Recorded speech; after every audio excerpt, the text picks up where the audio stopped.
या देवी सर्वभूतेषु भक्तिरूपेण संस्थिता। नमस्तस्यै नमस्तस्यै नमस्तस्यै नमो नमः।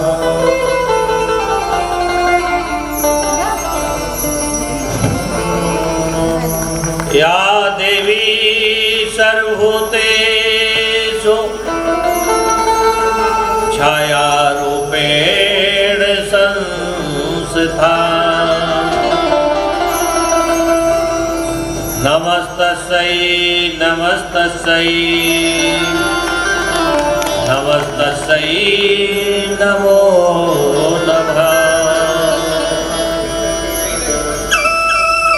या देवी सर्वभूतेषु शक्तिरूपेण संस्थिता। नमस्तस्यै नमस्तस्यै नमस्तस्यै नमो नमः। सर्वमंगल मांगल्ये शिवे सर्वार्थ साधिके शरणे त्र्यंबके गौरी नारायणी नमस्तुते। नारायणी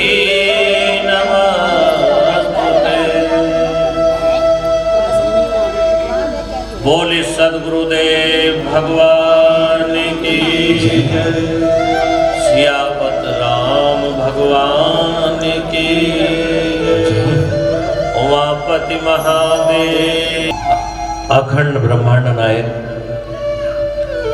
परम मंगलमय परात्पर अखिलेश्वर अकारण करुणा बरसाने वाले हम सभी के जीवन में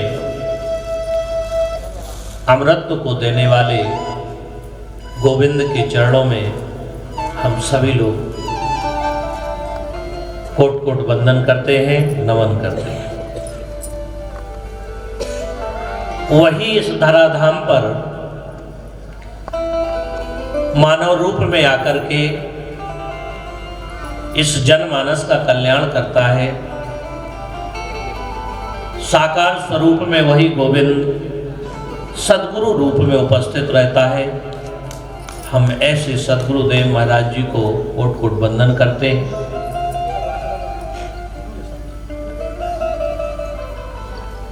परम पुण्यमय क्षेत्र हरिद्वार, जिसकी महिमा वेदों में भी गाई गई है। 7 पुरियों में 7 पुरियों में ये एक पुरी है जिसको मायापुरी कहते हैं।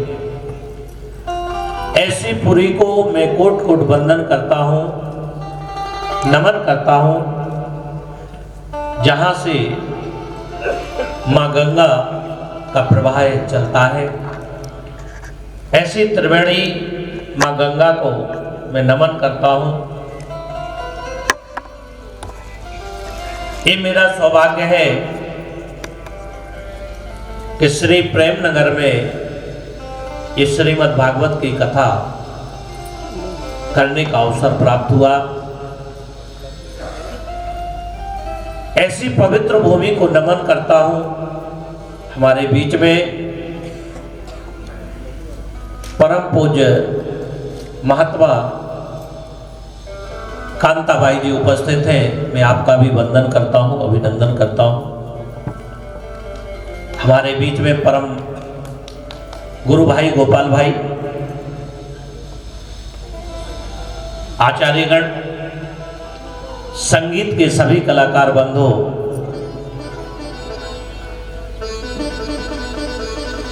मातृशक्ति के प्रतीक मेरी प्यारी माताओं बहनों,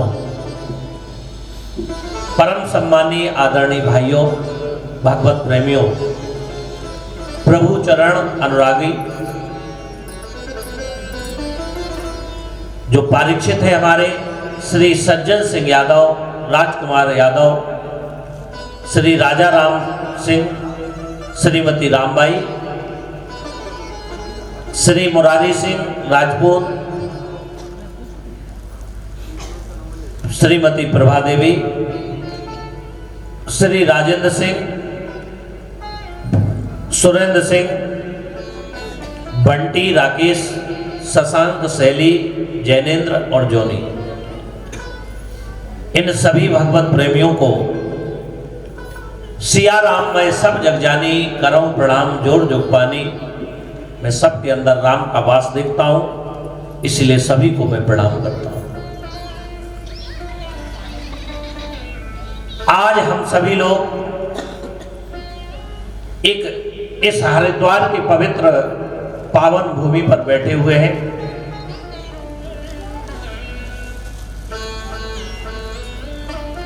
जहां के लिए कहा गया है कि हरिद्वार और हरद्वार ये तीनों देवताओं की नगरी है।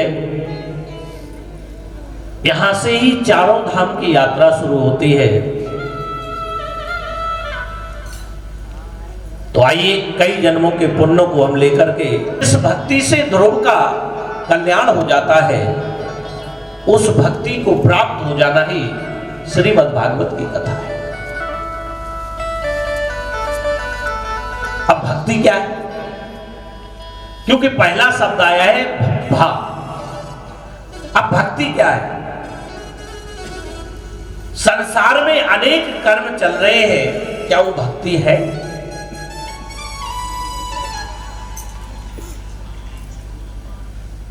भक्ति से हम कैसे जुड़े? भक्ति का साधन क्या है? भक्ति प्राप्त करने का युक्ति क्या है? ये आपको 7 दिन की कथा में बताया जाएगा। ज्ञान और वैराग्य। ज्ञान क्या है? वैराग का मतलब कर्म। इन तीनों का जहां संगम हो जाता है, भक्ति, ज्ञान, वैराग्य। अगर आप देखें त्रिवेणी में, इलाहाबाद में अगर आप जाएंगे तो गंगा, यमुना और सरस्वती का संगम है।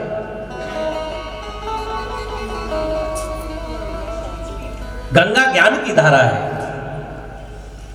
जमुना कर्म की धारा है,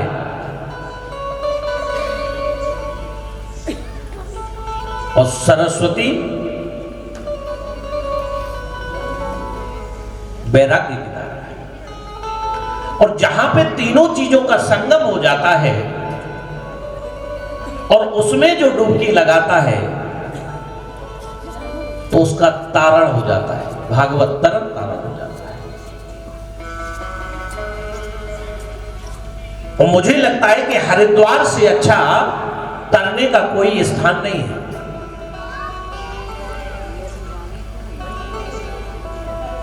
लेकिन हम कथा सुनने बैठते हैं तो निद्रा देवी भी आ जाती है, क्योंकि निद्रा देवी तो पहले आएगी व्यवधान पैदा करने के लिए। क्योंकि जब भी हम कोई अच्छा कार्य करने के लिए उपस्थित होते हैं तो व्यवधान आना स्वाभाविक है। बुरे कार्य में व्यवधान नहीं आते, लेकिन अच्छे कार्य में हमेशा व्यवधान आते हैं। ऐसा है कि नहीं है? कोई व्यक्ति चोरी करने जाता है तो उसके बीच में कोई व्यवधान नहीं आता। कहने का तात्पर्य, कोई व्यक्ति जुआ खेलता है उसमें कोई व्यवधान नहीं होता है, लेकिन जहां कहीं भी हम अच्छे कार्य के लिए जाएंगे वहां पर व्यवधान शुरू हो जाता है। अब संसार में 2 प्रकार की धारा है, एक भागवत की धारा, अमृत की धारा, और एक गंगा की धारा। गंगा की धारा आप जाओगे, गोता लगाओगे तो शरीर पवित्र होगा।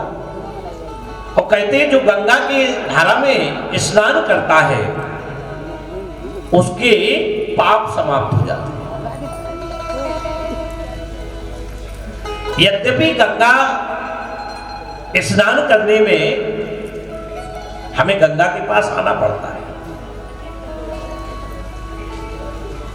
आप घर से चले हरिद्वार में, क्योंकि ये नियत स्थान से बह रही है। ये दोनों ही धारा भगवान के द्वारा निकाली गई धारा है।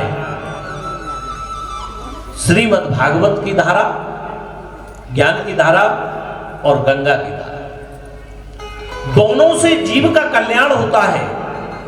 अपितु दोनों क्या महत्व है, लेकिन गंगा की धारा से श्रीमद् भागवत की धारा का थोड़ा महत्व बढ़ जाता है। क्यों बढ़ जाता है? क्योंकि श्री विष्णु भगवान के चरणों से निकली हुई गंगा की धारा है। जब राजा परीक्षित ने तप किया तो ब्रह्मा जी ने अपने कमंडल से उसको छोड़ा, लेकिन ब्रह्मा जी के कमंडल में कथा है कि 52 अवतार में कैसे गंगा प्रवेश करे। तो ये भगवान के चरणों की धारा है और श्रीमद् भागवत की जो कथा है ये भगवान के मुख से निकाली गई धारा है। दोनों का महत्व है, लेकिन जो मुख से निकली हुई धारा है चरणों की अपेक्षा उसका महत्व ज्यादा हो जाता है। इसलिए ज्ञान की धारा जो है ये बहते बहते और आपके हरिद्वार तक आ गई, बहते बहते आपके नगर में चली जाती है। गंगा की धारा में गोता लगाने के लिए आपको सावधानी की जरूरत है। अगर आप गंगा की धारा में जा रहे हो और स्नान करना है तो ज्यादा गहरे गए तो गए। और श्रीमद् भागवत की धारा में इसमें जितना भी आगे जाओगे, जितने भी गहरे जाओगे, गहरे गए तो तर गए, इसमें तर जाओ। श्रीमद् भागवत की ज्ञान की धारा में एक एक शब्द में जितना गोता लगाओगे, जितना डूबना चाहो उतना डूब के छक्के पीजिए। ये ज्ञान की धारा है। इसलिए व्यास जी ने पहला श्लोक लिखा, सच्चिदानंद रूपाय विश्वोत्पत्ति हेतवे तापत्रय विनाशाय श्री कृष्णाय वयं नमः। भाइयों बहनों माताओं, सच्चिदानंद पहला शब्द आया है श्रीमद् भागवत की कथा। सच्चिदानंद, सत्यचित आनंद। सत्य क्या है? अगर हम इसको व्याकरण में देखें तो सत्य धन चित धन आनंद, सच्चिदानंद। सत्य क्या है? हम संसार की जितनी भी वस्तुएं देख रहे हैं, इन नेत्रों से जहां तक देखते हैं, इन हाथों से जहां तक हम प्राप्त करते हैं, ये सत्य नहीं।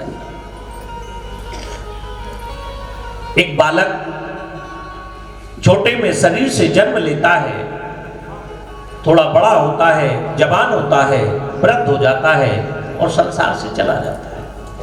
इसका मतलब शरीर सत्य नहीं।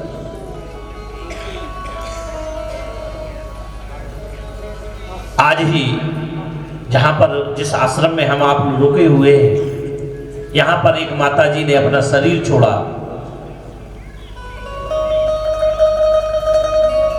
और ऐसे दिव्य धाम में जिसने शरीर छोड़ा उसकी आत्मा तो वैकुंठ में है ही, उसको कहीं जाने की जरूरत कहां है।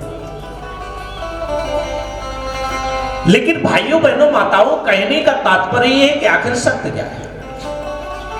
शरीर सत्य नहीं है। दुनिया की जितनी भी वस्तु आप देख रहे हो, ये एक ना एक दिन या तो हम छोड़ेंगे या वो हमें छोड़ेंगे।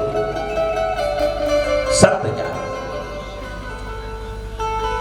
तो भगवान भोलेनाथ लिखते हैं कि उमा कहूं मैं अनुभव अपना, उमा कहूं मैं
कहते हैं कि उमा कहूं में अनुभव अपना, अनुभव की बात है।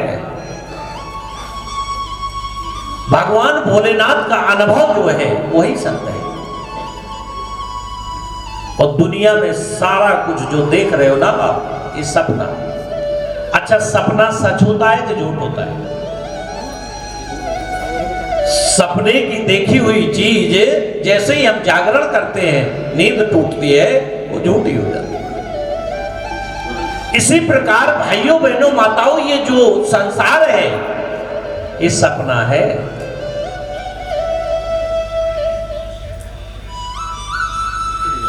इसलिए सारे जीवन जो हम हैं कर्म करते हैं, वो असत्य वस्तु के लिए हमारा कार्य होता है।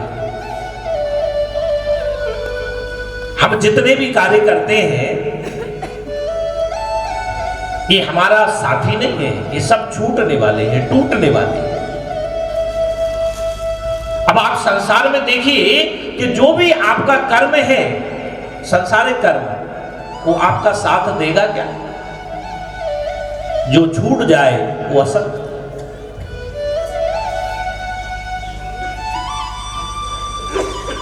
और जो हमारा साथ दे वो सत्य। हमारा अंत में साथ देता क्या है?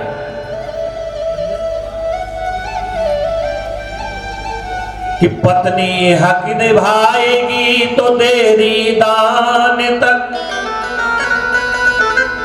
और पुत्र हक निभाएगा तो अग्नि दान तक। रिश्तेदार पड़ोसी मोहल्ले वासी हक निभाएंगे तो शमशान तक। इसके आगे कि इसके तो आगे भजन है एक साथी, कायम न जग का ये मेला रहेगा। इसके तो आगे भजन एक साथी, कायम न जग का मेला रहेगा। इसके तो आगे भजन एक साथी, कायम न जग का मेला रहेगा।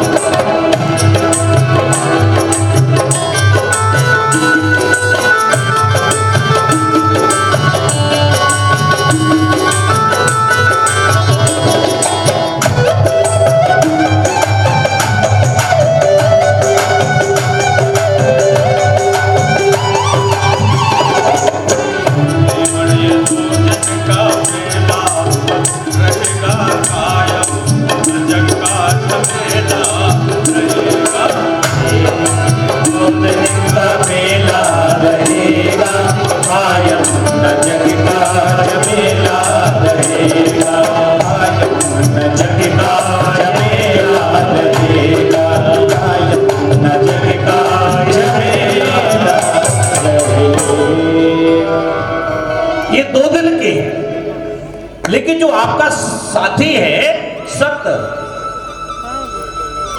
वो सत्य है कहां? तो कहा कि आपके चित्त के अंदर वो सत्य कहां है? थोड़ा गौर से कथा को सुनिए। वो सत्य है आपके चित्त के अंदर, सत्य चित्त आपके चित्त में गुप्त रूप से बैठा हुआ है।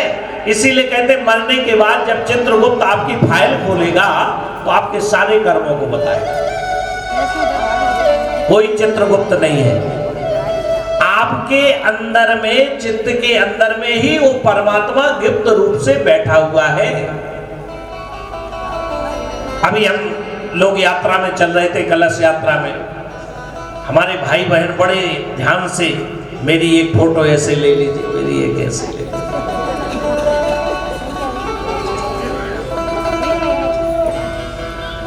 जहां तक नजर आ रहा था तो केवल फोटो के अलावा मेरा ध्यान दूसरी जगह नहीं था। भाइयों बहनों माताओं, ये सारी फोटो डिलीट हो सकती है।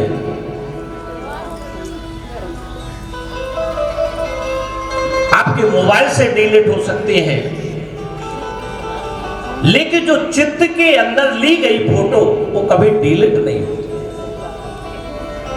आपके अच्छे बुरे कर्मों को जो चित्त में गुप्त रूप से सत्य बैठा हुआ है वो आपके अक्स हमेशा खींचता रहता है।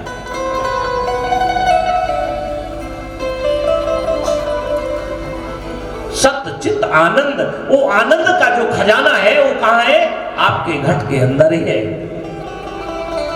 गोस्वामी तुलसीदास जी विनय पत्रिका में लिखते हैं, विनय पत्रिका के 34वें पद में लिखा है कि आनंद सिंधु मध्य निवासा, आनंद सिंधु मध्य निवासा, बिन जान मरते करते मरते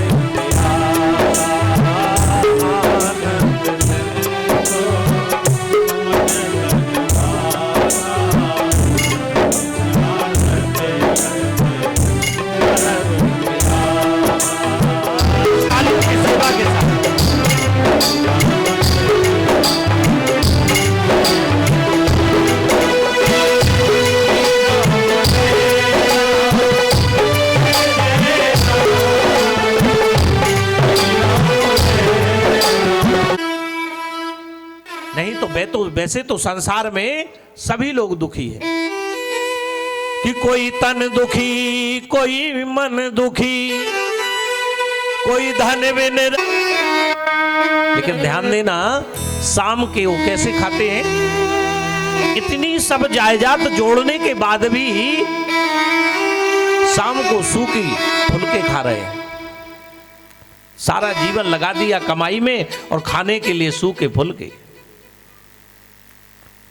कोई तन दुखी, कोई तन दुखी, कोई मन दुखी। अब मन से कैसे? कोई मन से दुखी है। कोई धन बिन, कोई धन के लिए दुखी, कोई धन बिन रहत उदास। अब एक व्यक्ति वो है जिसके पास धन नहीं है, उसको एक समय के भोजन की आवश्यकता है, वो धन के लिए दुखी। लेकिन एक व्यक्ति वो है कि धन तो है लेकिन तन के लिए दुखी है। धन का क्या करेंगे? शाम को भोजन सूखा खा रहे हैं, शुगर की बीमारी हो गई, ब्लड प्रेशर की बीमारी। कोई तन दुखी, कोई मन दुखी, कोई धन बिन रहत उदास, थोड़े थोड़े सब दुखी, सुखी राम को। बोले वृंदावन बिहारी लाल की जय जय श्री। संतन के संगे लागने, संतन के संगे लागने,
सबसे बड़ी ये भ्रांति है।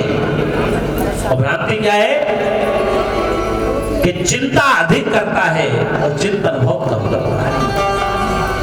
ये सबसे बड़ी भ्रांति है। हम चिंता तो बहुत करते हैं, लेकिन चिंतन और करना क्या चाहिए? लेकिन हम चिंता अवश्य करते हैं और ज्यादा करते हैं, और चिंतन का तरीका बहुत है ही नहीं।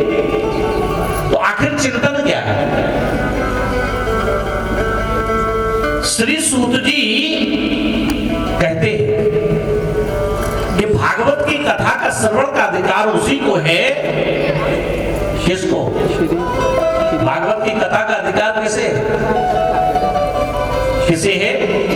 एवं विन्मये जाते सुधा राज्ञा प्रपीयताम् प्रपश्यामो वयं सर्वे श्रीमद्भागवता।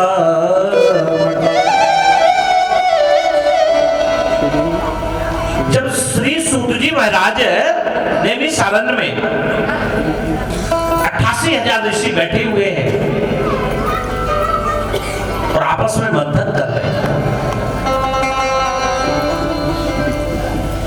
मंथन ये कर रहे हैं कि संसार का दुख कैसे समाप्त हो। क्योंकि जब संत मंथन करते हैं ना, तो घर परिवार का बात नहीं करते, वो चिंता की बात नहीं करते, वो चिंतन करते हैं।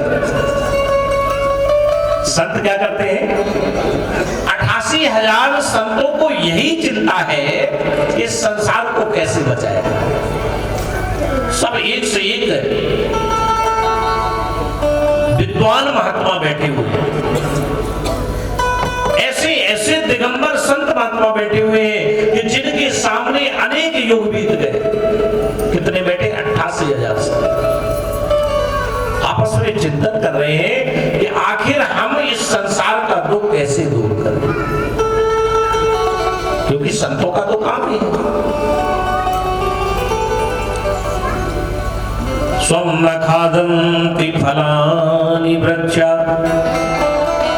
पिबन्ति नाभ्या स्वमेव नद्या धराधरो वर्षनात्म हेतो परोपकाराय सतां विभूतिया। भाइयों बहनों माताओं, कभी आपने ये नहीं देखा होगा कि कोई फल अपना, कोई वृक्ष अपना फल स्वयं खा रहा है। देखा है? नदी कोई अपना पानी स्वयं पीती है?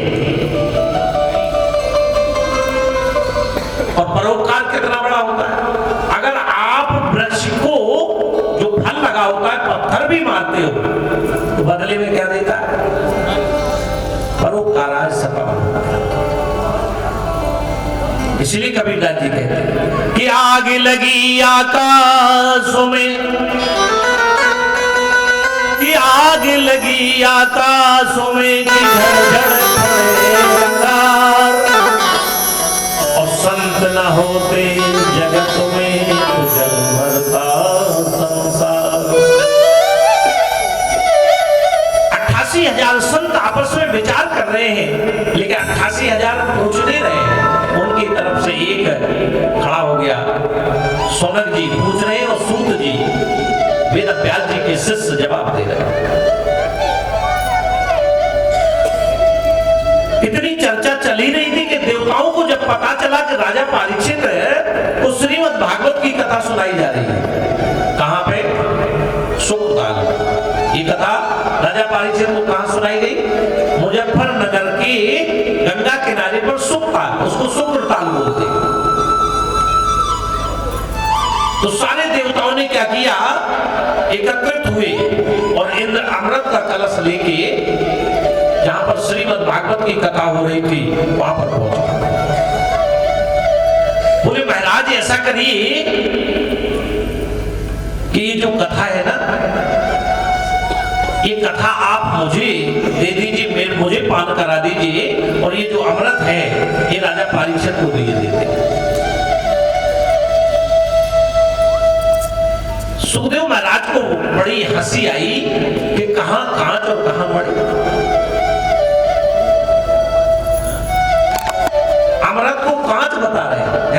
जिस अमृत के लिए देवता और राक्षसों में युद्ध हुआ था, वो अमृत कैसा है? कांच बता रहे। और श्रीमद् भागवत को अमृत बता रहे। सबको डांट करके देवताओं को भगा दिया, बोले जाओ तुम इस कथा के अधिकारी नहीं हो, कथा रूपी अमृत के अधिकारी नहीं हो। कथा रूपी अमृत का अधिकारी तो केवल मानव है। देवताओं को बैरन लौटा दिया, अमृत का कलश भी भेज दिया। बोले कहां जो कहां मर, क्योंकि तुम्हारे अमृत पीने से शरीर अमर होगा, लेकिन श्रीमद् भागवत की कथा का अमृत पान करने से आत्मा को वैकुंठ में निवास मिल जाएगा, तृप्त हो जाएगा। आप 1000 वर्ष भी जिए और जीकर के संसार के कर्म किए, तो ऐसे अमृत से फायदा क्या है? विचार करिए, जैसे आप 1000 नहीं 10,000 वर्ष तक जिंदा रहे, लेकिन अगर संसारी की कर्म किया है तो अमृत का क्या फायदा? जीवन हमारा थोड़ा अच्छा, लेकिन भक्ति से ओतप्रोत हो, ज्ञान से ओतप्रोत हो।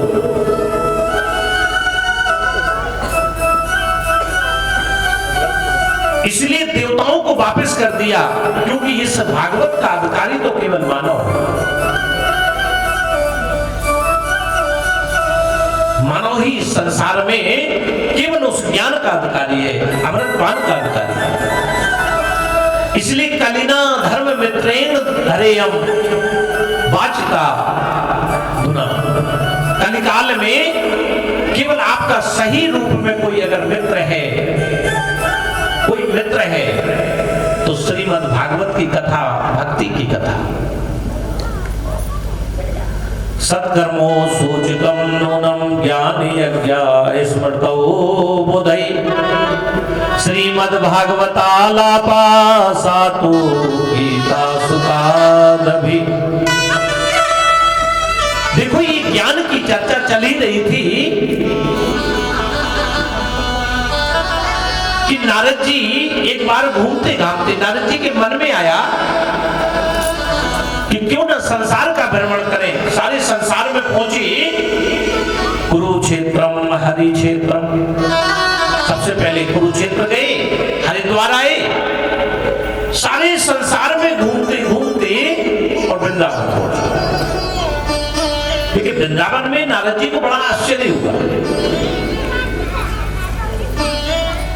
सारे संसार में घूमे, लेकिन सबसे बड़ा आश्चर्य यह था कि कहीं पर उन्हें धर्म नहीं मिला, सत्य नहीं मिला। चारों तरफ अनाचार, दुराचार, अत्याचार हो रहा था। नारद जी ने सोचा कि चलो कहीं नहीं है धर्म, तो चलो हरिद्वार चलते हैं। तो नारद जी हरिद्वार आए। हरिद्वार में भी वही अधर्म छाया हुआ था। अब मन में बात आई कि क्यों ना हम ब्रज में चले, क्योंकि भगवान श्री कृष्ण अभी धराधाम छोड़ के गए हैं, भगवान कृष्ण ने लीला की है, तो निश्चित ही वहां तो कुछ धर्म की स्थापना होगी। नारद जी जैसे ही वृंदावन में पहुंचे, तो वहां पर क्या था, एक स्त्री रो रही थी, क्रंदन कर रही थी। नारद जी को बड़ा आश्चर्य हुआ कि वृंदावन तो भगवान की राजधानी, भगवान का क्रीड़ा स्थली रही है, यहां पर भी अधर्म है क्या? पास में पहुंची तो उस स्त्री की हजारों स्त्रियां सेवा में लगी हुई, शुश्रूषा कर रही। कोई पंखा डुला रहा था, वो बार बार रोए और बेहोश हो जाए।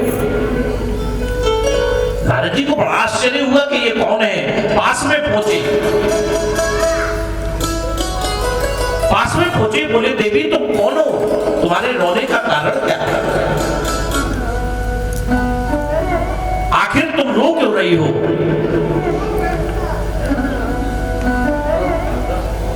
तब वो स्त्री थी, वो हाथ जोड़कर बोली, नारद जी मैं भक्ति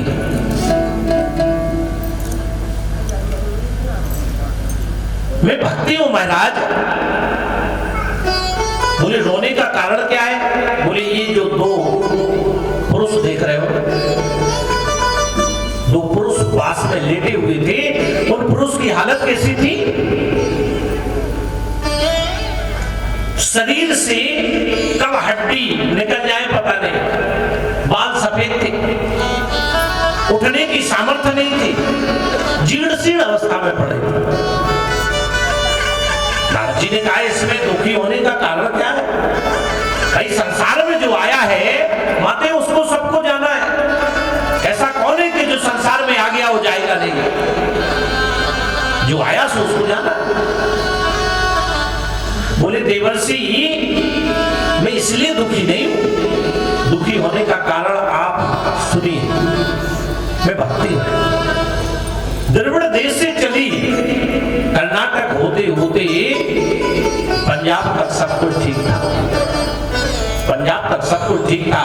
लेकिन जैसे ही गुजरात के आगे बढ़ी तो मैं जवान हो गई और मेरे जो दो पुत्र देख रहे हो ना, ये मेरे पुत्र हैं। एक का नाम है ज्ञान और एक का नाम है वैराग्य। दोनों अचेत अवस्था में लेटे हुए हैं और मेरे दुख का कारण यही है कि माता जवान अब पुत्र वृद्ध। होना क्या चाहिए था? माता को वृद्ध होना चाहिए, पुत्रों को जवान होना चाहिए।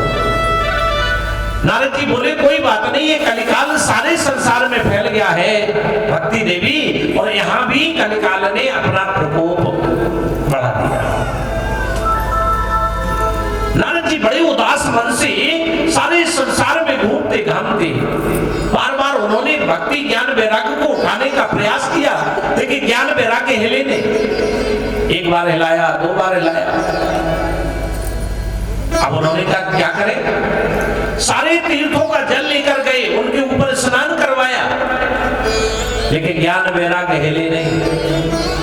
गीता पाठ किया, गीता पाठ एक बार नहीं 7 बार गीता पाठ किया। इतना जरूर हुआ गीता पाठ से कि थोड़े से उठे और जमाई ली और फिर सो गए। नारद जी बड़ी चिंता में पड़ गए। नारद जी चिंतित हो गए कि अगर इनका दुख संत दूर नहीं कर पाएगा तो कौन दूर करेगा? मेरे जीवन को धिक्कार है। नारद जी भगवान के ध्यान में लीन हो गए। बोले महाराज इस देह का कोई मतलब नहीं है अगर मैं दुनिया के दुखों को दूर न कर पाऊं। तो ध्यान देना, जो संत होता है वो आपके जीवन के दुख को दूर करता है,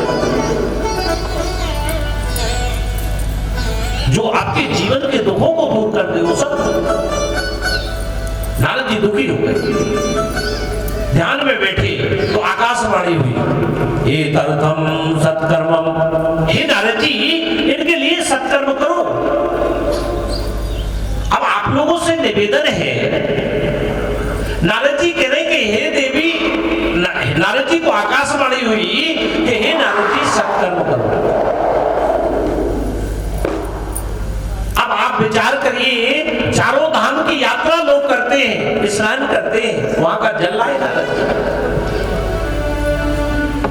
गौर से कथा को सुना। सारे संसार ग्याजी गए, ग्याजी का जल लाए और उनको उस जल से स्नान करवाया, लेकिन ज्ञान वैराग्य नहीं जगे। आकाशवाणी हुई, गीता पाठ किया, तब भी ज्ञान वैराग्य नहीं जगे। आकाशवाणी हुई, ये तर्थम सत्कर्मम। हे नारद जी इनके लिए सत्कर्म करो। अब हमें आपको ये सोचना है कि सत्कर्म क्या है। क्या ये सत्कर्म नहीं? आज संसार में जो कुछ भी चल रहा है वो शुभ कर्म तो है, लेकिन सत्कर्म नहीं है। भाई आप भी तो गीता ही पाठ कर रहे हो, सुंदरकांड का पाठ ही तो कर रहे हो, लेकिन ये जो साधन है इससे सत्कर्म नहीं जागता। ये सत्कर्म नहीं है। अगली ही पंक्ति में नारद जी बड़े परेशान कि जब ये सत्कर्म नहीं है तो क्या है? तो आकाशवाणी होती है, साधु साधवा भूषण। हे नारद जी ये सत्कर्म साधुओं के राजा के पास मिलेगा, सबके पास नहीं।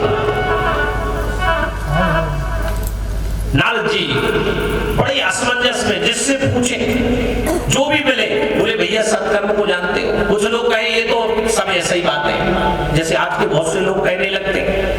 कोई अगर पूछे भैया भगवान को जानते हो? अरे बोले कल काल में किसने देखा, कल काल में कौन किसे भगवान से मिल पाएगा। अनेक प्रकार की बातें। नारद जी जगह जगह जा रहे हैं, जगह जगह जाकर के सत्कर्म की बात पूछ रहे हैं, लेकिन संसार में कोई सत्कर्म नहीं बता पा रहा है। घूमते घामते नारद जी जैसे ही बद्र का सब, यहां से आप जाओगे तो बद्री नाथ धाम है, वहां पर सनकादिक ऋषि जो हमेशा 5 वर्ष के रहते थे, उनके चरणों में पहुंचे, प्रणाम किया। नारद जी की हालत देख करके चारों संत बोले कि क्या बात है, संसार का अगर नारद जी दुखी हो तो हमेशा दूसरों को हंसाते रहते हैं, नारद जी और दुखी, जिसकी बात कभी रद ना हो, जिसकी बात कभी असत्य ना हो, वो नारद। और जब सत्य बात करने वाला ही दुखी होगा तो इस संसार का क्या होगा। चारों संत कौन है? सनक, सनंदन, सनत कुमार। 24 घंटे केवल एक ही काम, भगवान का सत्संग करना। 4 भाई हैं, कभी सनंदन व्यास गद्दी पर बैठ जाते हैं, 3 श्रोता बन जाते हैं, कभी सनकादिक गद्दी पर बैठ जाते हैं, सनद बैठ जाते हैं, और तीनों भाई श्रोता बने। उन्हें भीड़ की जरूरत नहीं। आज तो लोग भीड़ देखते हैं कि लोगों की संख्या तो है, क्योंकि जिसे एक बार सत्संग का जीवन में चस्का लग जाए, रस लग जाए, वो फिर परवाह नहीं करता, वो 24 घंटे केवल उसी में डूबा रहता है। वो चारों संत हमेशा कभी एक वक्ता बन जाता है, 3 श्रोता बन जाता है। नारद जी ने जैसे ही कहा कि महाराज सत्कर्म क्या है, तब वो सत्कर्म की परिभाषा बता कि हे नारद जी, तुम्हें अगर सत्कर्म को जानना है तो तुम्हें चतुर्श्लोकी भागवत को जानना पड़ेगा। अब आप लोगों के सामने एक प्रश्न है कि संसार में इतनी कथाएं चल रही हैं कि मुझे लगता है सतयुग से ज्यादा आज कलिकाल में कथाएं चल रही हैं। जगह जगह वाचन चल रहा है, लेकिन 18,000 श्लोक का वाचन तो दुनिया में चल रहा है, लेकिन चतुर्श्लोकी भागवत का ज्ञान कहां? जिन 4 श्लोकों से नारायण ने ब्रह्मा को दिए, एक बात सुन लीजिए, ब्रह्मा ने वही 4 श्लोक का ध्यान किया और सृष्टि का निर्माण कर दिया। वही ब्रह्मा जी से 4 श्लोक जो आए, वो किसके पास आए? सनकादिक के पास। सनकादिक से वही 4 श्लोक नारद जी को मिल रहे। ये 18,000 श्लोक तो जब 27वें द्वापर में वेद व्यास जी आए तब उन्होंने लिखा, लेकिन वो 4 श्लोक क्या थे? क्योंकि इस कथा में वो 4 श्लोक पे गौर ज्यादा होगी, तो गौर से सुनो। 4 श्लोक के बारे में बता रहे हैं कि नारद जी, आप जब तक चतुर्श्लोकी भागवत का ज्ञान अपने आप नहीं जानेंगे, तब तक आप भक्ति और ज्ञान वैराग्य को समन्वय नहीं बना सकते। आज संसार में जहां भी आप जा रहे हो, भक्ति तो जवान है, मंदिर भरे पड़े हैं, तीर्थ स्थान भरे पड़े हैं, देवालय भरे पड़े हैं, लेकिन ज्ञान वैराग्य सो रहे हैं। आपके ही अंदर है, ये तीनों चीजें बाहर का विषय नहीं। हमारे अंदर भक्ति तो जवान है, हर व्यक्ति भक्ति करना चाहता है, लेकिन हमारे अंदर का ज्ञान वैराग्य सुसुप्ति अवस्था में, जीर्ण अवस्था में। अगर ज्ञान वैराग्य नहीं जगेगा तो भक्ति रोएगी। इसलिए अगर भक्ति को प्रसन्न करना है, भक्ति को प्रफुल्लित करना है, तो अपने अंदर का ज्ञान वैराग्य जगाना होगा।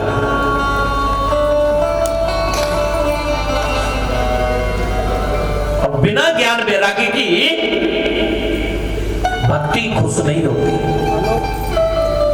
आज संसार में जहां भी जाओगे भक्ति की कमी नहीं है, लेकिन वो भक्ति कैसी है? ज्ञान वैराग्य के बिना भक्ति शून्य है, रो रही है, कृतज्ञ करती है। इसलिए चतुर्श्लोकी का भागवत का ज्ञान जो है आज सनकादिक ऋषि नारद जी को बता रहे हैं। बोले नारद जी, वो चतुर्श्लोकी भागवत का ज्ञान क्या है? ये चारों श्लोक जो है ये आप जानते थे, आपके अंदर की बात है, और आप मां के गर्भ में इन चारों श्लोकों को जानते थे, बाहर आके भूल गए। उसी को जानना ही ज्ञान है, और उसी को ना जानना आपका ज्ञान अचेत अवस्था में लेटा हुआ है, सो रहा है, वृद्ध है, जीर्ण से नहीं।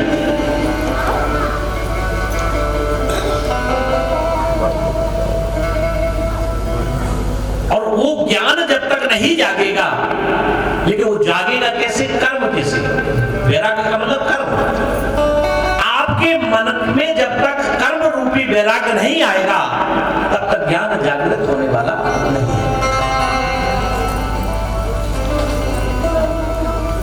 चतुर्श्लोकी भागवत का गायन जब सनकादिक ने नारद जी को बताया तो कथा शुरू थी।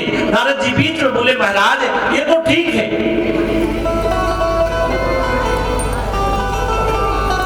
कि ज्ञान वैराग्य जाग जाता है।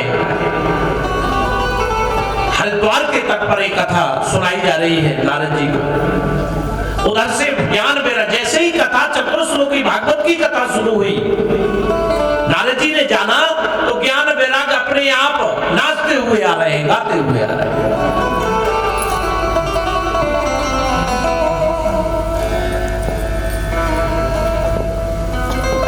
नारद जी पूछ रहे, महाराज जी बताओ कि लोगों के कल्याण के लिए तो ये कथा है, क्या इससे प्रेत आत्माओं का भी कल्याण होता है? तब सुखदेव जी सनकादिक ऋषि बता रहे हैं कि एक नगर है, उस नगर में एक ब्राह्मण रहता था, उसका नाम है आत्मदेव। आत्मदेव ब्राह्मण हमेशा चारों वेदों का ज्ञाता था, धर्म के रास्ते पर चलता था,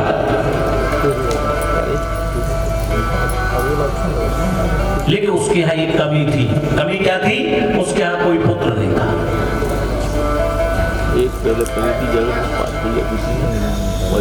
उसकी पत्नी का नाम धुंधली था। नाम क्या था? धुंधली। अब धुंधली की कहानी अगर बोले तो धुंधली का अर्थ क्या होता है? धुंधली का अर्थ क्या होता है? धुंधली का होता है अर्थ मतलब अंधकार। और जिसके नाम में भी अंधकार जुड़ा हो तो उसके कर्म कितने अच्छे होंगे। सुबह से बिना नहाए भोजन कर लेना, घर में पति से तो कई बार लड़ना, तो लड़ना, पड़ोसियों को भी सुखी से नहीं रहने देना, इतने अच्छे कर्म थे। सब कुछ ठीक था, लेकिन उसके यहाँ कोई पुत्र नहीं था। आत्मदेव के यहाँ अगर वो किसी गाय को भी पाला करता था तो गाय बंध्या हो जाया करती थी। तुलसी का वृक्ष लगाए तो तुलसी का वृक्ष सूख जाता था। मन में बहुत गिलानी हुई आत्मदेव को कि ऐसे संसार में रहने का मतलब क्या है। कहां गया? जंगल की तरफ गया। एक सरोवर के किनारे पर देखा ही कि संत ध्यान में बैठे हुए थे। गया और चरणों में गिरा कि जिन्हें हरि कथा सुने नहीं काना, जिन्हें हरि कथा सुने नहीं काना, सिरवन रंग यही भवन समाना। जिन्हें हरि कथा सुने नहीं काना,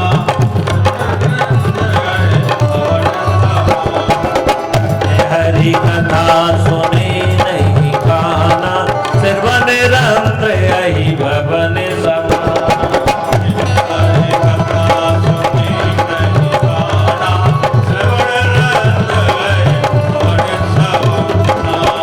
नहीं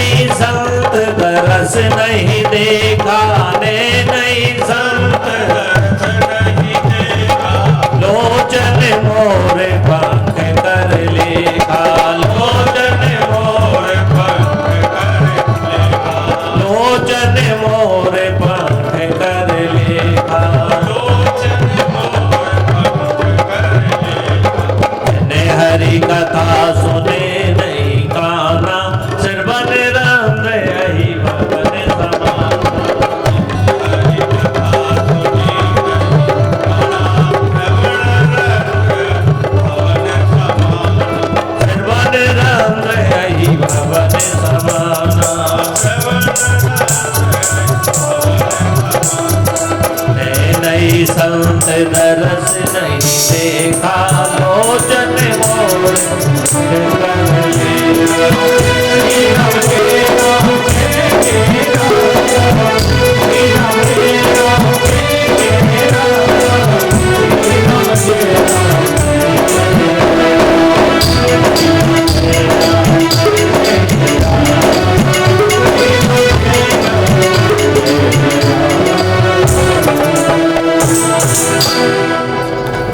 जैसे ही आत्मदेव ने संत को देखा, जिन हरि कथा सुने नहीं कहा, अब ध्यान देना, जिसने हरि की कथा इन कानों से नहीं सुनी उसके कान कैसे?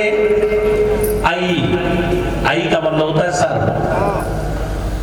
भवन समाना। जिसने भगवान की कथा नहीं सुनी उसके कान कैसे हैं? सर्प के बिल के समान। अच्छा, सर्प जिस बिल में रहता है उसमें अमृत रहता है कि जहर रहता है? अब आप लोग ही कह रहे हो जहर रहता है, तो अगर इन कानों में हरि की चर्चा नहीं जा रही है तो ये कान कैसे? ये कान सर्प के बिल के समान है, इसमें केवल जहर के अलावा, अरे संसार का जो जहर है वो कहां जा रहा है? आपके कान में ही तो जा रहा है।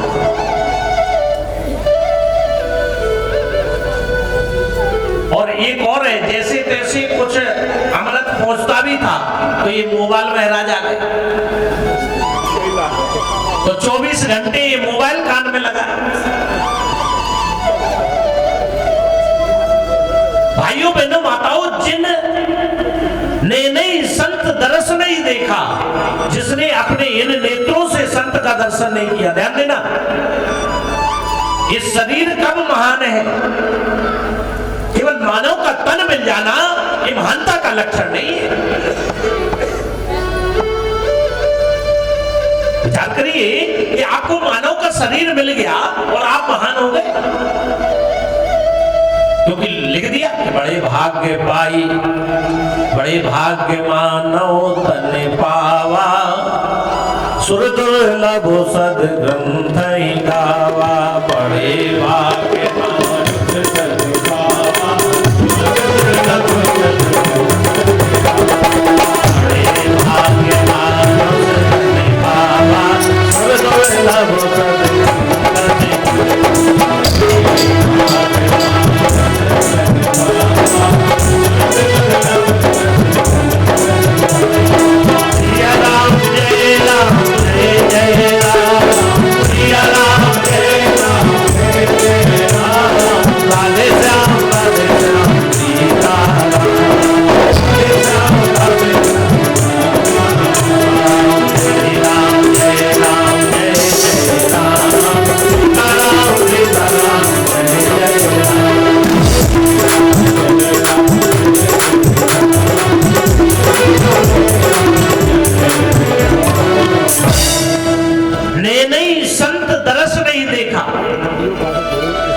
शरीर की उपयोगिता कब है?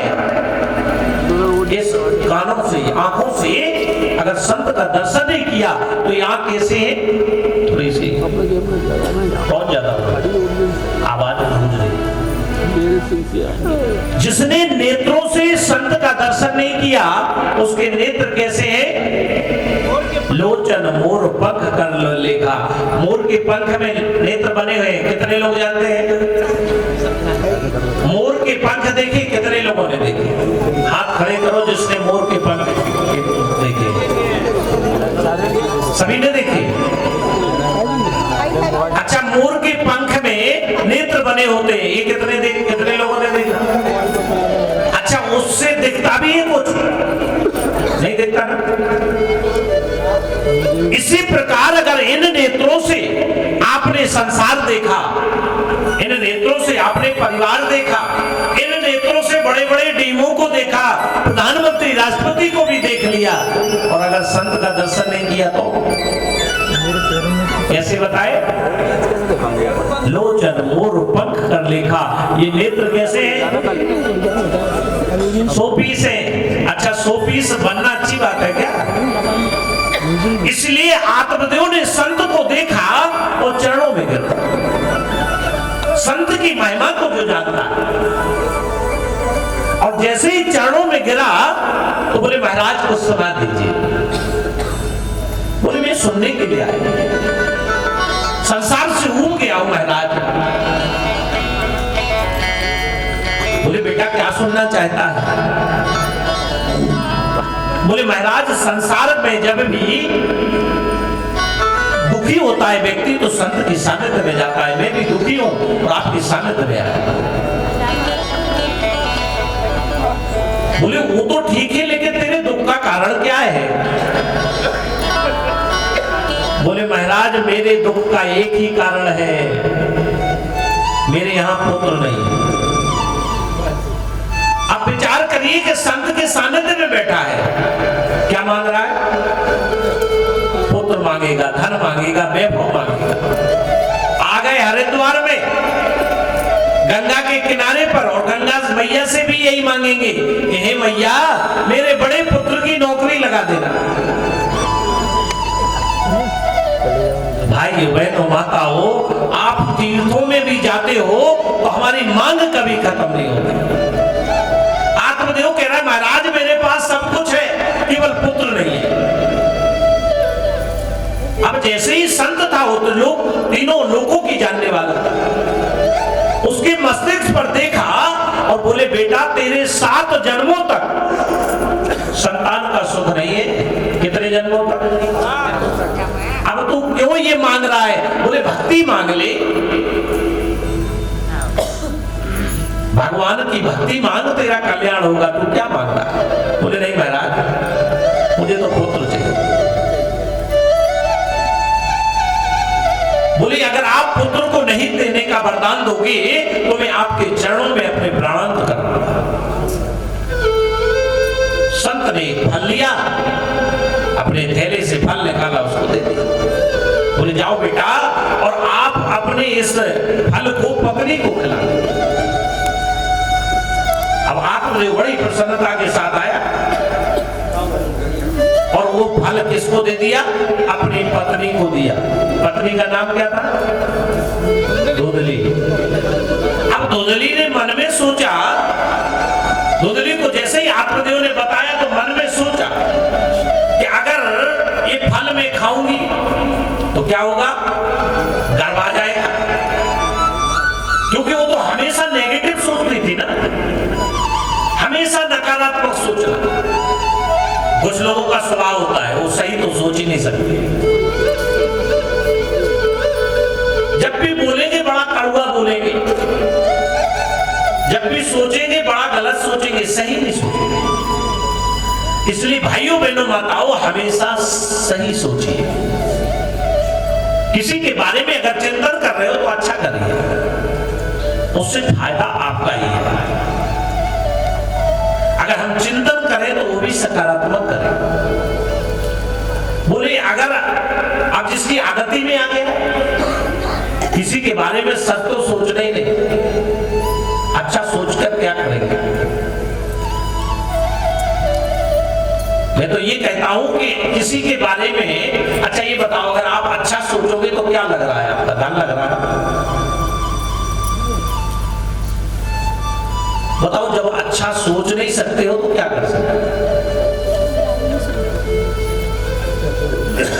उसने मन में सोचा कि अगर फल खाएंगे तो गर्भ आ जाएगा, और जब गर्भ आता है तो माता बहनें अच्छे से जानती है भूख नहीं लगती। अब भूख नहीं लगती है, मन में सोच रहे जब भूख नहीं लगेगी तो हम कमजोर हो जाएंगे, और जब कमजोर हो गए और कहते गर्भ में जब बालक आता है तो गर्भ में पेट बड़ा हो जाता है, अगर कहीं घर में आग लग गई ना तो हम भाग नहीं पाएंगे और मर के खाक हो जाएंगे। ऐसा सोच, क्योंकि गलत ही तो सोचना। ऐसा सोच करके उसने फल लिया और अपने गौशाला में गई और अपने गाय को फल खिलाया। आत्मदेव ने सोचा कि मेरी पत्नी ने फल खा लिया, ये तो संत का वरदान है और अब हमारे यहाँ संतान जरूर होगी। 1 महीने बाद पूछा क्यों, तुम्हें कुछ ऐसा आभास हो रहा है? बोले हाँ महाराज, मुझे लग रहा है कि मेरे पेट में भ्रूण पल्ला है, पति से झूठ बोल दिया। भाइयों बहनों माताओं, वैसे तो झूठ नहीं बोलना चाहिए, कोशिश ये करना चाहिए हमें कि कभी झूठ ना बोले। लेकिन कोई बात नहीं, और जगह तो चल जाता है, लेकिन पति से तो कभी झूठ मत बोलना, क्योंकि जिनने झूठ बोला है उनका कल्याण नहीं हुआ है। इसलिए हमेशा सच बोले कि सच बराबर तप नहीं, कि झूठ बराबर पाप, और जाके हृदय साच है ताकि हृदय। सती ने एक बार शंकर जी से झूठ बोला, क्या हुआ? अरे जिसके साथ आपने 7-5 की वचन लिए हैं, जानते हो वचन, याद है? शादी जब हुई थी तब भावर परिक्रमा के पहले आपको 5 बंधनों में बांधा गया था, 7-5 की वचन कहलाते। इसके बाद भी आप पति परमेश्वर के बराबर होता है और आप पति से ही झूठ बोलते। मैं ये नहीं कह रहा हूं आप लोग बोलते हो, आप लोग तो अच्छी माता बहन। बोले वृंदावन में हरि लाल की जय, जय श्री राधेश। अब बहुत से लोग तो सोच रहे हैं कि क्या ये बार बार हाथ खड़े करवा रहे हैं। एक दृष्टांत सुनाता हूं। एक जगह कथा चल रही थी तो एक पंडित जी ने कहा कि ये बताओ अपनी पत्नी के बस में, मतलब अपने गृह मंत्री के बस में कितने लोग? सबने हाथ खड़े कर दिए। जितने कथा पांडाल में बैठे हुए थे सबने हाथ खड़े कर दिए, हम बस में हैं, हम बस में हैं। होना भी चाहिए, क्यों किस विरोध करना? क्योंकि अगर ऐसा विरोध करेंगे तो शाम को भोजन। बोले वृंदावन में हरि लाल की। इसलिए अगर गृहस्थी को चलाना है तो दोनों पहिए ठीक रहना चाहिए। अच्छी बात है, बननी भी चाहिए। लेकिन एक व्यक्ति कथा के पीछे बैठा हुआ था, पंडाल में कथा चल रही थी तो पीछे बैठा हुआ, उसने हाथ खड़ा नहीं किया। पंडित जी को लगा कि ये पत्नी की बात नहीं मानता है, निश्चित ये बलशाली व्यक्ति है कलिकाल में, और वो भी पत्नी की बात ना माने। बोले भैया आप खड़े हो जाओ। बोले आप पत्नी की बात नहीं मानते? बोले नहीं महाराज। बोले बात ऐसी नहीं। बोले बात क्या है? आपने हाथ खड़ा क्यों नहीं किया? बोले महाराज बात ऐसी है। बोले कैसी? इसका मतलब शादी नहीं? बोले शादी भी हुई। तो आप बात नहीं मानते? बोले महाराज बात ये नहीं है। वो कहते कहते पास में आ गया, स्टेज के पास में आकर के बोला, बोले महाराज जैसा आप सोच रहे हो वैसा नहीं, इसका मतलब आप बात नहीं मानते। बोले बात तो मानते, लेकिन मेरी बात पूरी हो जाने दीजिए, आप बोले ही नहीं दे रहे। बोले बोलो, अच्छा आप क्या कहना चाहते हैं? बोले हम उसके बगैर पूछे हाथ भी नहीं उठा सकते।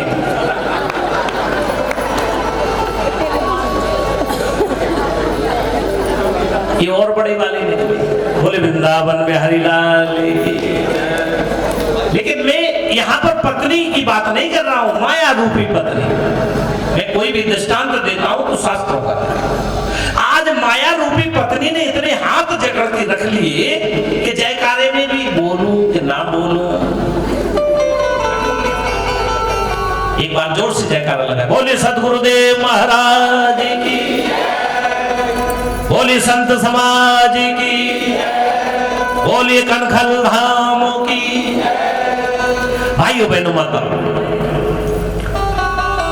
आत्मदेव ब्राह्मण की पत्नी ने वो फल नहीं खाया, वो गाय को दे झूठ बोल गई। अच्छा, एक झूठ बोलने के लिए हमें हजारों झूठ भी बोलना पड़ता है। एक झूठ छुपाना है तो कितनी झूठ बोलना पड़ेगा? कितनी झूठ बोलना पड़ेगा? हजारों। अब उसने मन में विचार किया कि मैं क्या करूं, पति से झूठ तो बोल दिया।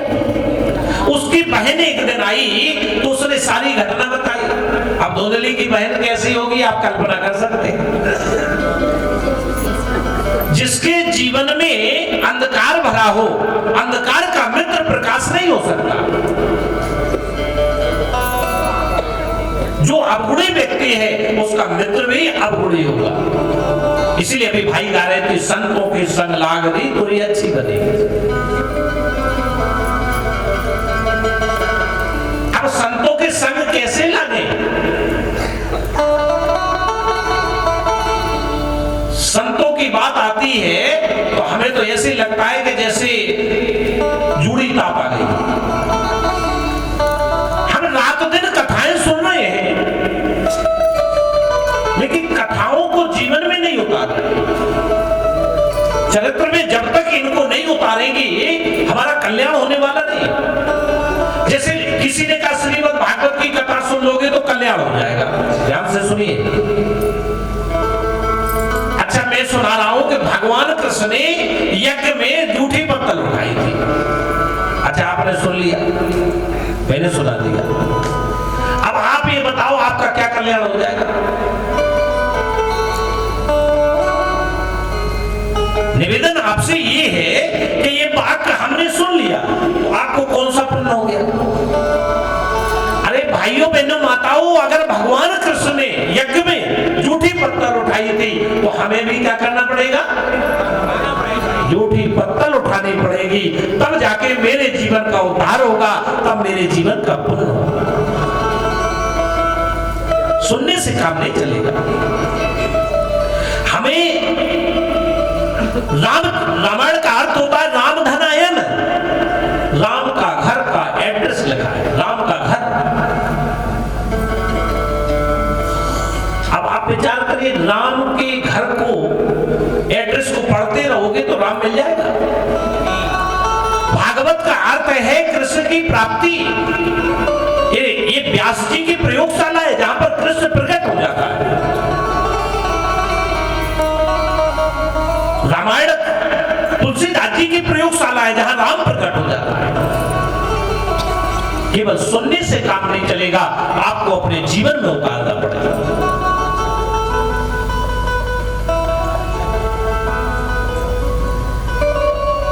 धुंधली अपने जीवन में कर्म नहीं करता। उसने अपनी बहन को बुलाया। बहन ने कहा कोई बात नहीं, मेरे गर्भ में 3 महीने का भ्रूण पल रहा है। मेरा जब बालक होगा तो मैं बहन दीदी तुम्हें दे दूंगी, चिंता क्यों कर रही हो?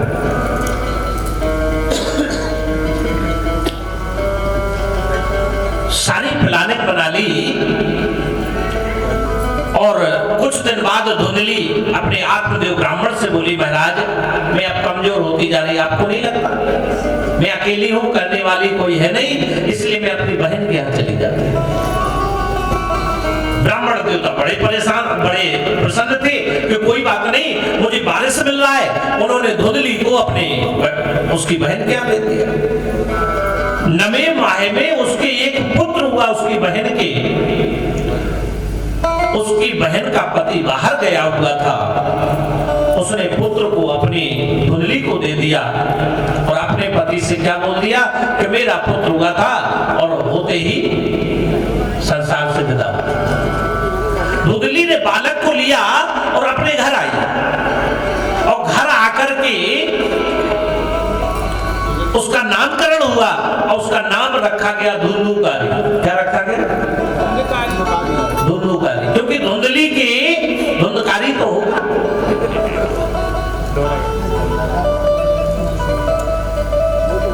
माताओं बहनों, अगर आप अपने बच्चों को संस्कार नहीं दोगे तो आपके बच्चे कैसे होंगे? धुंधकारी होंगे। 2 महीने बाद गाय के भी बछड़ा नहीं हुआ, क्योंकि वो संत का प्रसाद था। संत की वाणी पर विश्वास नहीं था, वो बछड़ा नहीं हुआ। बछड़ा ना होकर के गाय के भी क्या हुआ? बालक हुआ। कान बड़े बड़े थे और जैसे ही उसका जन्म हुआ तो ध्यान मुद्रा में बैठ गया, इसलिए उसका नाम रखा गया गोकर्ण। बोले गोकर्ण महाराज की। अब गोकर्ण जो था संत का प्रसाद था। गोकर्ण का एक अर्थ होता है, गो का मतलब इंद्रियां, कर्ण का मतलब भेद लिया, जिसने अपनी इंद्रियों को अपने बस में कर लिया।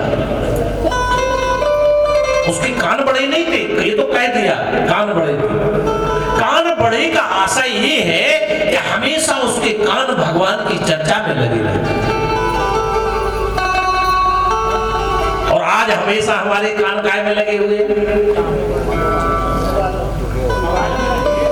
आज संसार की चर्चा में हमारे कान लगे हुए हैं, इसलिए हम कैसे हो गए, हमारे विचार धुंधकारी जैसे हो गए।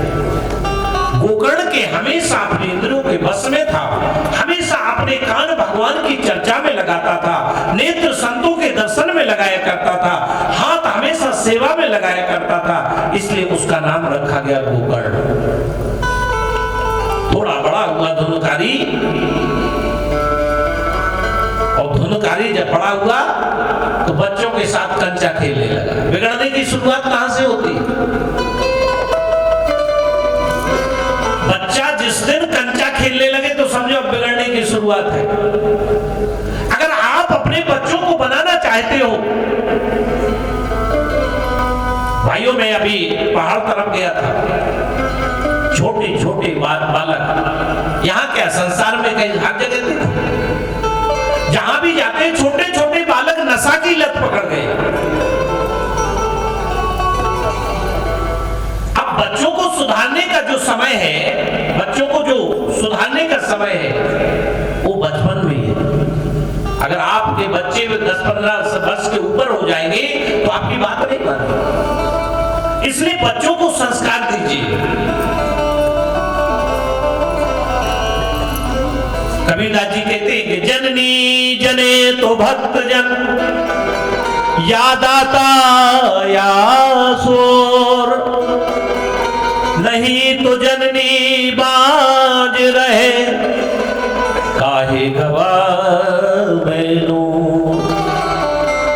माताओं अगर आप अपने बच्चों को जन्म दे रही हो तो दाता बनाइए, देने वाला, कर्ण की तरह बनाइए, जो आज भी इतिहास चल रहा है। जब तक भूमंडल रहेगा तब तक उसका इतिहास रहेगा। पहले क्या बनाइए, आप अपने बच्चों को केवल 3 कहा है, जननी जने तो भक्त, पहला बनाइए भक्त। अपने बच्चों को भक्त बनाइए। प्रातः काल जब आपके बच्चे उठे तो माता पिता को प्रणाम करवाइए। कितने माता पिता ऐसे बैठे हैं जो अपने बच्चों को प्रणाम करवाते हैं? थोड़े से हाथ खड़े कर दीजिए, अच्छा लगेगा। बोली वृंदावन बिहारी लाल की। कम से कम 400-500 की संख्या में आप लोग बैठे हैं और हाथ उठ रहे हैं 4। और इसके बाद कहते हैं कि हम बड़े धार्मिक। भाइयों बहनों माताओं, इस समाज को बचाना है तो हमें अपनी नई पीढ़ी, युवा पीढ़ी को संस्कार देने होंगे कि जननी जने तो भक्त जन। या तो अपने बच्चों को भक्त बनाइए। ध्रुव 5 साल की अवस्था में भगवान को प्राप्त कर गया, इतिहास अमर कर गया। किसके कारण? क्योंकि उसकी मां सुनीति ने संस्कार दिए थे। कथा कलाएगी परसों। आप लोगों से निवेदन ये है कि अपने बच्चों को भक्त बनाइए। हम अपने बच्चों को विरासत में फैक्ट्री देके जा रहे हैं, अपने बच्चों को विरासत में बड़ी बड़ी बिल्डिंग देके जा रहे हैं, नौकरी देके जा रहे हैं, लेकिन कभी विचार किया कि विरासत हमें देके काय की जाना चाहिए? कि पूत कपूत तो का धन संचय, और पूत सपूत तो का धन संचय। अगर आप अपने पुत्र को संस्कारवान बना दोगे तो उसे धन जायदाद की जरूरत नहीं है। आपने करोड़ों की माया जोड़ के अपने पुत्रों के लिए रख दी, और अगर वो शराबी कबाड़ी निकल गई तो 1 वर्ष में आपकी सारी जीवन की कमाई समाप्त कर देंगे। 1 वर्ष नहीं लगेगा। आप भाइयों बहनों माताओं अपने बच्चों को फैक्ट्री की विरासत देके मत जाइए। जमीन की विरासत विरासत देके मत जाइए, आप अपने बच्चों को संस्कार की विरासत देके जाइए। क्या देके जाना चाहिए? जननी जने तो भक्त जन, या दाता या सूर, नहीं तो जननी बांझ रहे। इससे बढ़िया शराबी, कबाड़ी, मदारी, जुआरी पैदा करने से अच्छा काम बांझ ही रहते। कि पुत्र पति होवे जग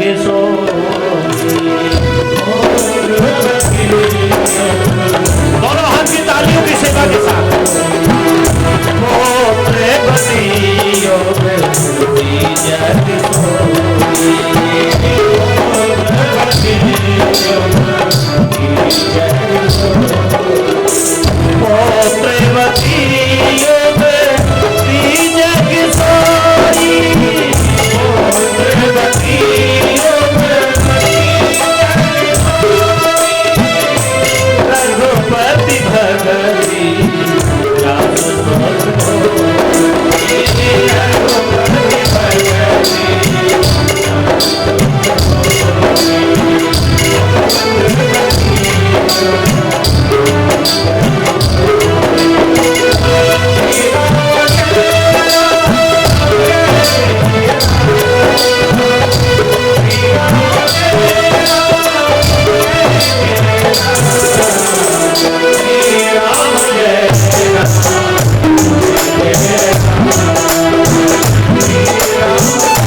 वही माता धन्य है जिसका पुत्र भक्ति में लगा हुआ है।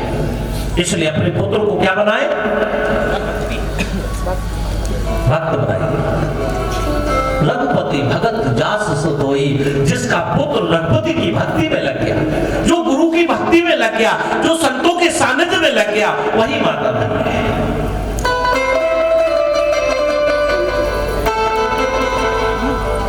ये तो कहीं नहीं लिखा गोस्वामी जी ने, ना ये सुमित्रा ने कहा कि पुत्रवती युवती जग सोई और जिसका पुत्र डीएम सो होई। ये नहीं कहा क्या? जिसका पुत्र मिनिस्टर होई, ये नहीं कहा। माता वही धन्य है, माता पिता जिसका पुत्र जो है वो भगवान की भक्ति में लगा।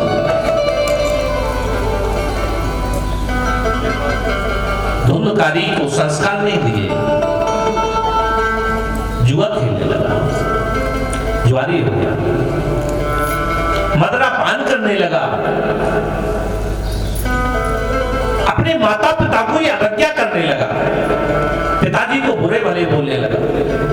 अब पिता तो पिता थे, जिसके लिए सारा जीवन, आज उनको याद आया कि मैंने संत की बात नहीं मानी, अगर संत की बात मानी होती तो आज ये दिन नहीं देखना पड़ता।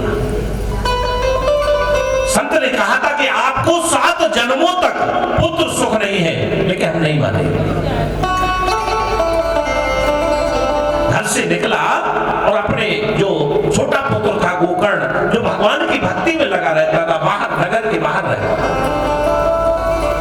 बोले बेटा संसार में कहीं सुख नहीं है। गोकर्ण बोला पिताजी मैंने पहले ही कहा था कि संसार में सुख नहीं है, कि संसार असार खलु, संसार तो असार है, और जिसने संसार को सार समझा है, जिसकी आसक्ति संसार में हुई है, उसने धोखा ही खाया।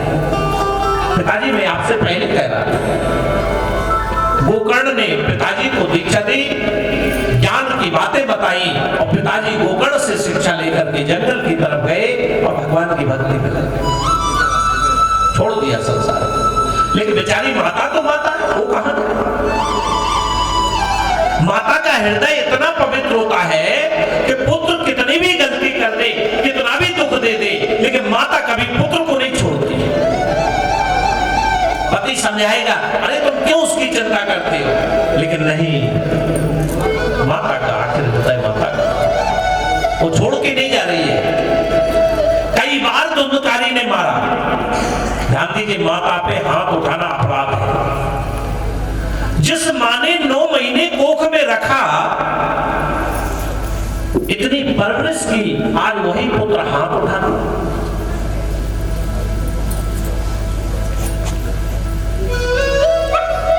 आज तो माता का हृदय जवाब दे गया। जब अति हो गई तो धुंधली ने क्या किया कि अपना घर छोड़ने का मन बना लिया। लेकिन जाएगी कहां? दुख था कि कहीं भी रहेंगी, अगर मेरा पुत्र मुझसे दूर रहेगा उसकी याद आएगी। आज हृदय फट गया और बाहर आई, उसके पीछे एक कुआं था, उस कुएं में अपने को डुबो के जान दे दिया। अब निरंकुश हो गया, घर में ही वेश्याओं को रखने लगा। 5 वेश्याओं को पाला, राजा का धन चुराने लगा, चोरी करने लगा।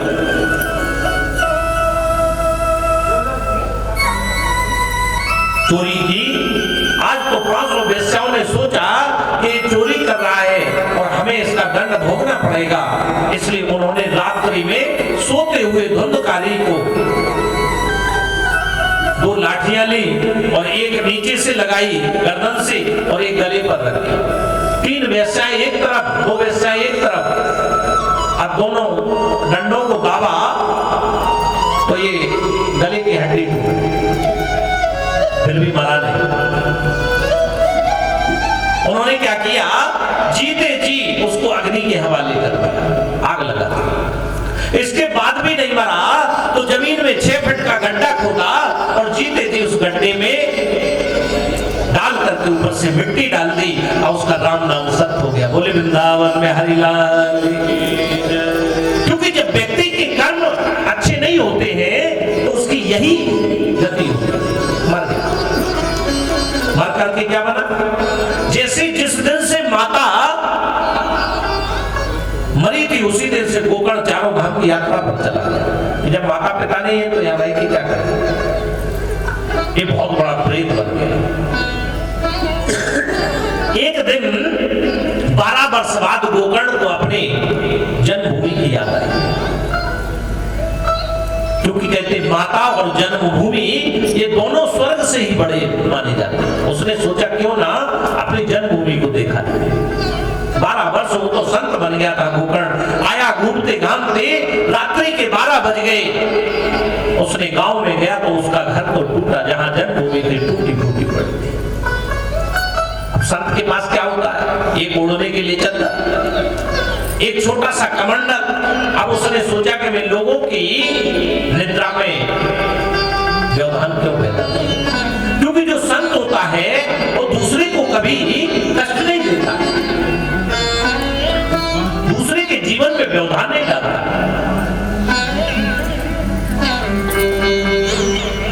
वो आया अपने टूटे फूटे घर में लेट गया। रात्रि के 12-1 बजे और अनेक प्रकार की आवाजें होने लगी। कभी बारिश की आवाज आए, कभी अग्नि जले। धुंधकारी ने देखा और खूब आवाज होने लगी, भैया मुझे बचा लो, भैया मुझे बचा लो। उसने अंजलि में जल लिया और उसके ऊपर छोड़ दिया। सामने से थोड़ी सी आकृति दिखी। बोले तुम कौन हो? वो रोकर बोला, अहम भ्राता त्वदीयस्मि धुंधकारी नामुता स्वकीयेव नैव दोषेण ब्रह्महत्वं नासितं मया। ये मेरे भाई, मैं आपका भाई धुंधकारी हूं। गोकर्ण जी ने कहा, धुंधकारी तुम्हारी ये गति कैसे? बोले भैया मेरे कर्म बुरे थे, मुझे बचा लिया। जब ये व्यक्ति संसार में बुरे कर्म करके जब प्रेत योनियों में जाने के योनियों में जाता है तब पछताता है। बोले भैया मुझे बचा लीजिए, तुम ही हो जो तुम्हारे पुण्य के कारण मैं बच जाऊं। इसलिए हमारे आज परीक्षित परिवार ने, क्योंकि ये ज्ञानियों का परिवार था जिस प्रकार से गोकर्ण था, इन्होंने भी सोचा कि मैंने ज्ञान को जाना, मैंने भक्ति को जाना, और क्यों ना ये ज्ञान वैरागी की कथा हरिद्वार में करवा करवाई जाए और अपने प्रेम नगर आश्रम में ही करवाई जाए, जिससे हमारे पूर्वजों का भी उद्धार हो जाए, हमारे रिश्तेदारों का भी उद्धार हो जाए। एक बार परीक्षित परिवार के लिए सभी लोग ताली बजाएं।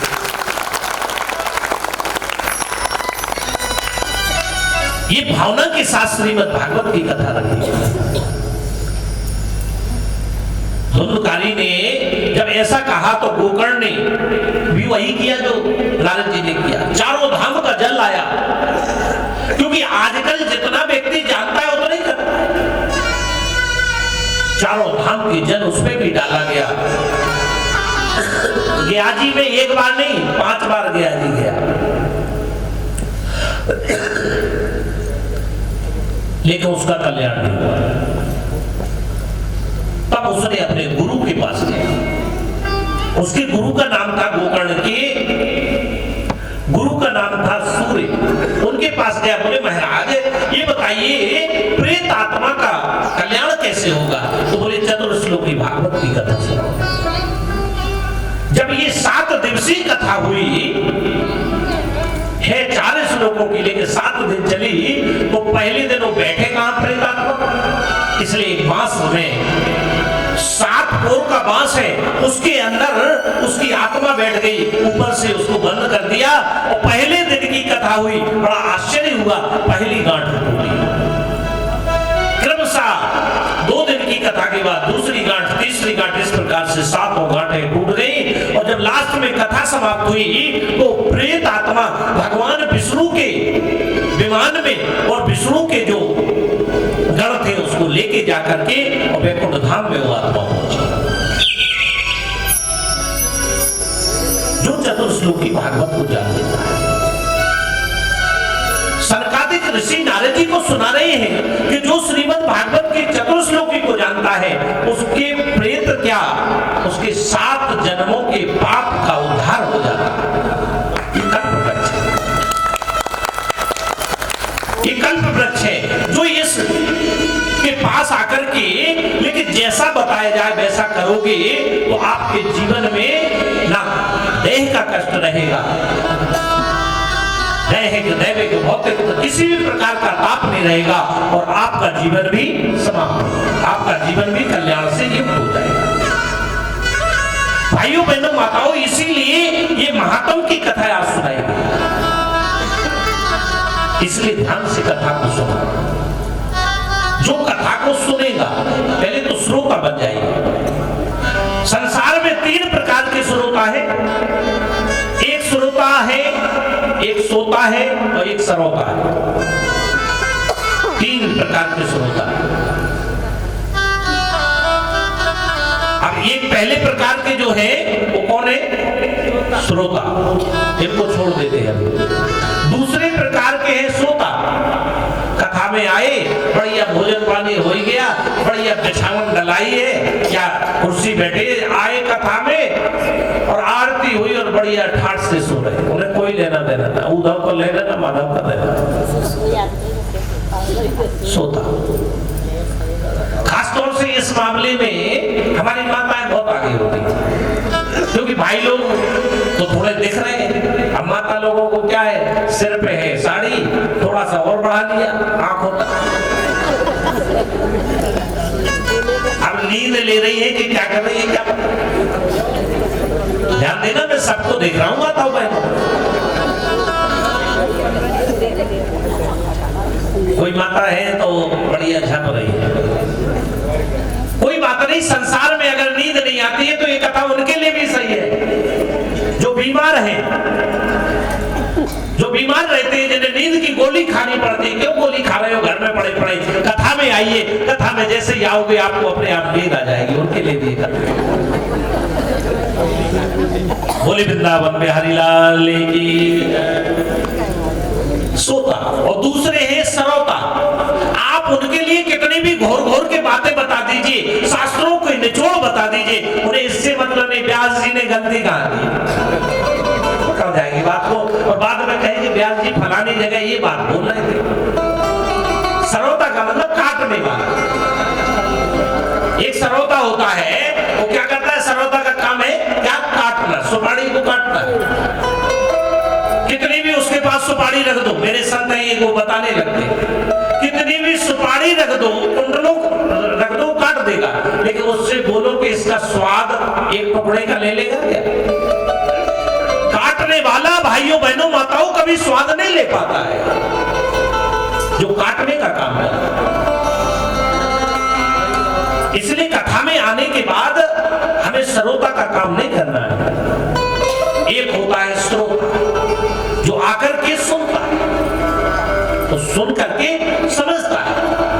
सुन समझहि जन्मोदित मन मज्जहि अति अनुराग, लहई चार फल अछतुतम साधु समाज प्रयाग।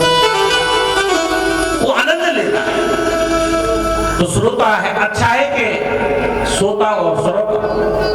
सोता फिर भी ठीक है, चलो कम से कम सोता रहा है, लेकिन श्रोता बनना तो बड़ी कठिन बात है। तो आप लोग कौन से प्रकार के बनोगे? 6 दिन की कथा में कौन से प्रकार के बनोगे? सोता पहले प्रकार के बन जाना। अगर पहले प्रकार के बन गए तो मैं ये गारंटी देता हूं इस व्यास मंच से, ये साधारण व्यासपीठ नहीं है। एक आज सदगुरुदेव की शिष्य की व्यासपीठ है, जो 4 श्लोकों के ज्ञाता इस संसार में आए हुए हैं। एक बार ताली बजाना तो बनता है। संकोच कर रहे हैं कुछ लोग, सोचते हैं बजाएं कि ना बजाएं। इसलिए भाइयों बहनों माताओं श्रोता बन जाना। अगर श्रोता बन जाओगे तो राजा परीक्षित की तरह आपका भी कल्याण हो जाएगा।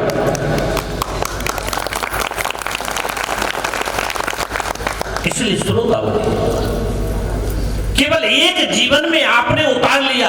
हनुमान चालीसा पढ़ते हैं लोग, उसमें एक अर्धाली आती है। क्या आती है? कि प्रभु चरित्र सुनबे को रसिया। केवल एक काम जीवन में अपना लेना, ज्यादा कुछ मत अपनाइए, केवल एक काम अपना लीजिए। प्रभु चरित्र सुनबे को रसिया, राम लखन सीता मन बसिया।